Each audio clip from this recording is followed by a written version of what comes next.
Welcome to Hcdc Esports Club. So, ngayong araw na ito ay mag-build tayo ng ating first ever streaming PC and budget meal. Budget meal. Okay, so let me explain first our components for today's building PC. So, first one is our CPU or our central processing unit. So, napili natin is yung Core i5 10th Gen with a clock speed of 2.9 GHz. Ayan. And partnered with our B560M DS3H AC ng Gigabyte. Ayan. Shout out Gigabyte pa naman for our next budget build PC. Thank you. So the next one is for our RAM is the TFORCE Top Gaming Alliance and 3200 MHz. Ayan. So 2x8. So meron tayong 16 GB para sa ating streaming PC. Ayan. And ano pa ba? Bago muna tayo dumako sa ating GPU. So, first things first, power supply. So, pinili natin is COOLERMASTER 650 watts and a 230 volts. Ayan. So, note lang sa lahat. So, bago mag-build ng PC, ay huwag magtipid sa power supply. Ayan. Bakit?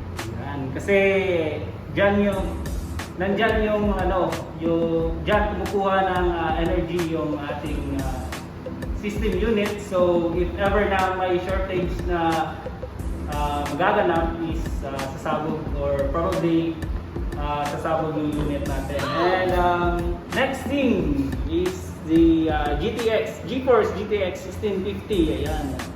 PALIT Gaming Pro. Ayan. So may 1650 na tayo for our graphics card unit. Ayan. So ano pa ba? Ang ating chassis for today's building PC ay walang iba kundi ang ating TECWARE Forge S. Ayan. So meron itong sa harapan may 240mm na fans. So dalawa yan sa taas at sa baba. Tapos isa naman sa likod. And sasamahan natin yan ng ating INPLAY Ice Tower version 2.0. Ayan, with ARGB fan 3-in-1 kit. Ayan, and syempre hindi magpapauli ang ating air cooling. Walang iba kundi ang ating Zoom Glow 240.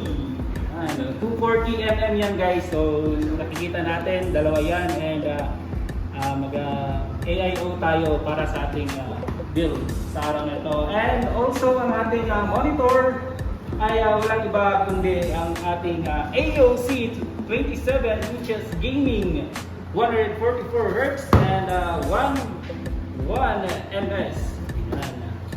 So let's build our PC na guys.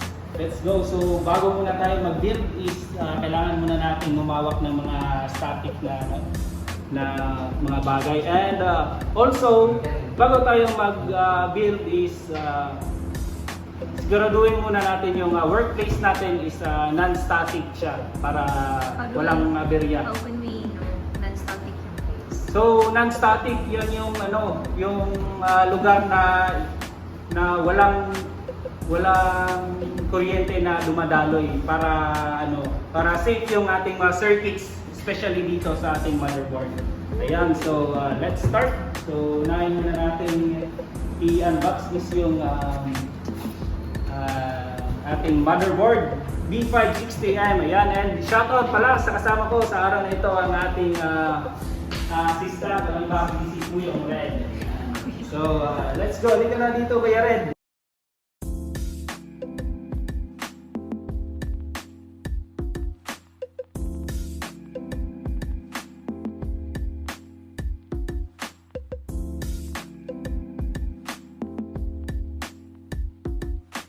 Watch the build process, sir. Next videos, gamers.